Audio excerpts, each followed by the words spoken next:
अवधूत चिंतन श्री गुरुदेव दत्त श्री स्वामी समर्थ. तुम्हा सर्वांचं आपल्या चॅनलमध्ये खूप खूप स्वागत करते आणि आजच्या या नवीन व्हिडिओला सुरुवात करते. उद्या आहे 26 नोव्हेंबर, वार आहे मंगळवार आणि मंगळवारच्या दिवशी आलेली आहे उत्पत्ती एकादशी. कार्तिक कृष्ण पक्षातील एकादशीला उत्पत्ती एकादशी म्हटले जाते. या उत्पत्ती एकादशीचे व्रत अत्यंत महत्त्वाचे मानले जाते. हे व्रत केल्याने भगवान श्री हरी विष्णू आपल्या भक्तांवरती प्रसन्न होतात. तसेच या व्रतामुळे जीवनामध्ये सुख, शांती आणि समृद्धी येते. प्रत्येक महिन्यामध्ये येणारी एकादशी ही वेगवेगळ्या नावांनी ओळखली जाते. धार्मिक मान्यतेनुसार या दिवशी एकादशी मातेचा जन्म झाला, म्हणून तिला उत्पत्ती एकादशी असे म्हणतात. त्याचबरोबर माता एकादशीच्या दिवशी मूर नावाच्या राक्षसाचा वध केला होता. सर्व व्रतांमध्ये या एकादशीच्या व्रताचे विशेष असे महत्त्व आहे. असे मानले जाते की या व्रताच्या प्रभावामुळे वर्तमानासह मागील जन्मांची सर्व पापे नष्ट होतात. यासोबतच अनेक पिढ्यातील पितरांना मोक्ष देखील प्राप्त होतो. त्याचबरोबर ज्यांना प्रत्येक महिन्यामध्ये येणाऱ्या एकादशीचे व्रत सुरू करावयाचे असेल, त्या अशा लोकांनी उत्पत्ती एकादशीपासून हे व्रत सुरू करू शकतात. या दिवशी देवीचा जन्म झाला म्हणून तिला उत्पन्न तसेच उत्पत्ती एकादशी असे म्हटले जाते. हा दिवस अतिशय महत्त्वाचा असल्यामुळे या दिवशी काही प्रभावी उपाय जर आपण केले तर ते खूप प्रभावी ठरत असतात. म्हणून आज या व्हिडिओमध्ये मी तुम्हाला एक अतिशय प्रभावी असा उपाय सांगणार आहे. उद्या मंगळवार उत्पत्ती एकादशीला इथे तुम्हाला 1 रुपयाचं नाणं जे आहे ना, तर ते अर्पण करायचं आहे. हे नाणे अर्पण केल्याने एका रात्रीमध्ये तुमच्या आयुष्याचं सोनं होईल. घरामध्ये चहूबाजूने पैसा येऊ लागेल आणि पुढील 35 वर्ष धनधान्य, संपत्ती, पैसा तुम्हाला कधीच कमी पडणार नाही. कितीही मोठ्या कर्जातून तुमची मुक्तता होईल. तर असा हा उपाय आज या व्हिडिओमध्ये मी तुमच्यासोबत शेअर करणार आहे. त्यामुळे तुम्ही हा व्हिडिओ स्किप न करता शेवटपर्यंत पाहत राहा. चॅनलवरती नवीन असाल तर नक्की सबस्क्राईब करा आणि असेच नवनवीन आणि माहितीपूर्ण व्हिडिओ पाहण्यासाठी बेल आयकॉनला देखील क्लिक करा. म्हणजे जेव्हा कधी आपले नवीन व्हिडिओ येतील तेव्हा सर्वात आधी नोटिफिकेशन तुम्हाला येईल आणि तुमचा एकही व्हिडिओ जो आहे तर तो मिस होणार नाही. कमेंटमध्ये ओम नमो भगवते वासुदेवाय लिहायला विसरू नका. उद्या आलेल्या एकादशीच्या दिवशी तुम्हाला सकाळी लवकर उठायचं आहे. स्वच्छ स्नान करायचं आहे. स्वच्छ कपडे परिधान करायचे आहेत.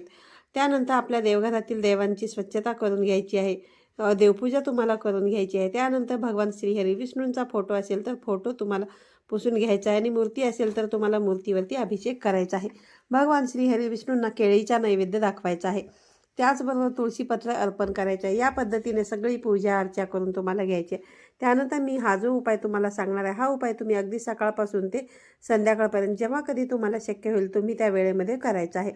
बऱ्याच वेळेला असं होत असतं की आपण पैसे कमवण्यासाठी खूप काही मेहनत करत असतो, परंतु कितीही मेहनत केली तरीही आपल्याला आपल्या मेहनतीला फळ मिळत नाही. ज्योतिषशास्त्रानुसार असे म्हटले जाते की हे कुंडली दोष किंवा वास्तुदोषामुळे सर्व होत असतं. यामुळे बऱ्याच वेळा असंही होतं की आपल्याकडे कष्ट करूनही पैसा येतो, परंतु आलेला पैसा आपल्याकडे स्थिर राहत नाही. कोणत्या ना कोणत्या कारणातून तो पैसा खर्च होत असतो, आपल्या हातामधून निघून जातो. कमाईपेक्षा आपल्याला खर्च जास्त होत असतो.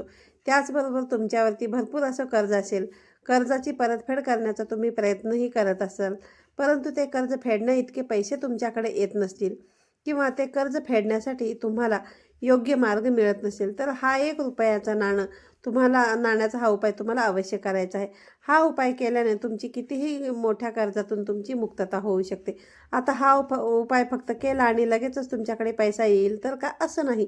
परंतु हा उपाय केल्याने तुमच्यावरती देवी लक्ष्मी ही नक्कीच प्रसन्न होईल आणि तुम्ही जे काही कष्ट करताय त्या कष्टाला आणि त्या मेहनतीला तुमच्या नशिबाची साथ मिळेल. तुमच्याकडे पैसे येण्याचे सर्व मार्ग मोकळे होतील आणि तुम्हाला कधीही पैशांच्या आर्थिक अडचणी ज्या आहेत तर त्या येणार नाही. हा उपाय केल्याने कुंडलीतील ग्रहदोष जे आहे तर ते मजबूत होतात आणि आपल्याला प्रत्येक कामांमध्ये यश मिळत असते. हा जो उपाय आहे तो तुम्हाला आपल्या देवघरासमोरच करायचा आहे. यामुळे सर्वप्रथम देवघरामध्ये तुम्हाला दिवा प्रज्वलित करून घ्यायचा आहे. 1 रुपयांचे 3 नाणे तुम्हाला घ्यायचे आहेत. 1 रुपयाचे हे नाणे तुम्हाला घ्यायचे आहे. त्यानंतर तुम्हाला एका प्लेटमध्ये हळद घ्यायची आहे.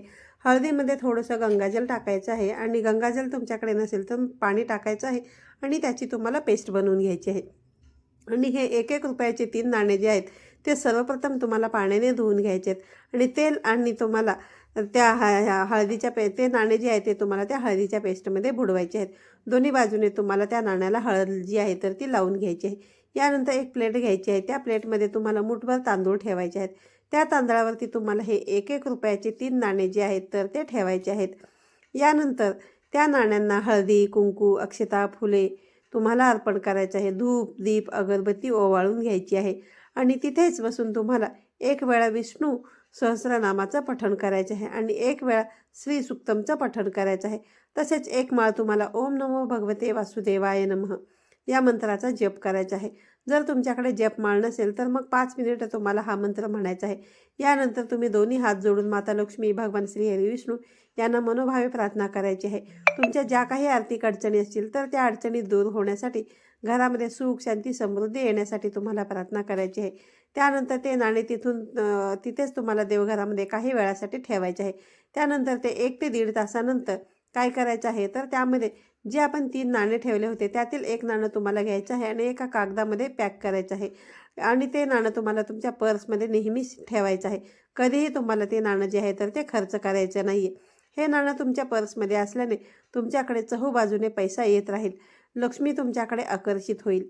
त्यानंतर दुसरे जे नाणे आहे ते तुम्हाला घ्यायचे आणि ते लाल रंगाच्या एका कपड्यामध्ये बांधायचं आहे आणि हे नाणं तुम्हाला तुमच्या पैशांच्या तिजोरीमध्ये ठेवायचं आहे किंवा तुमचा एखादा उद्योग व्यवसाय असेल तर त्या ठिकाणी सुद्धा तुम्हाला हे नाणं ठेवता येईल. हे नाणे घरात ठेवल्यामुळे घरातील दरिद्री, गरिबी ही दूर होते आणि घरामध्ये अखंड लक्ष्मी नांदत असते. यामुळे तुम्ही हे नाणे अशा पद्धतीने पैशांच्या तिजोरीमध्ये देखील ठेवू शकता. त्यानंतर तिसरं म्हणजे शेवटचं नाणं जे प्लेटमध्ये राहणार आहे ते नाणे तुम्हाला त्या प्लेटमध्ये असणारे तांदूळ तुम्हाला एखाद्या मंदिरामध्ये घेऊन जायचं आहे. तुम्ही देवीच्या किंवा एखाद्या देवतेच्या मंदिरामध्ये, कोणत्याही मंदिरामध्ये तुम्ही घेऊन जाऊ शकता. त्या मंदिरामध्ये तुम्हाला गेल्यानंतर तिथे जाऊन त्या मंदिराच्या एखाद्या कोपऱ्यामध्ये हे तांदूळ ठेवून त्याच्यावरती हे जे नाणं आहे हे तुम्हाला अर्पण करून यायचं आहे आणि हे नाणं अर्पण करून झाल्यानंतर तुम्हाला आर्थिक अडचणी दूर होण्यासाठी प्रार्थना देखील करायची आहे. असा हा एक उपाय तुम्हाला मंगळवारी उत्पत्ती एकादशीच्या दिवशी अवश्य करायचा. हा उपाय आपल्या ज्योतिषशास्त्रामध्ये सांगितलेला आहे आणि तोच उपाय आज मी इथे तुमच्यासोबत शेअर केलेला आहे. व्हिडिओ आवडल्यास व्हिडिओला लाईक करा, शेअर करा. पुन्हा भेटूया अशाच एका नवीन आणि माहितीपूर्ण व्हिडिओमध्ये. तोपर्यंत सर्वांना श्री स्वामी समर्थ.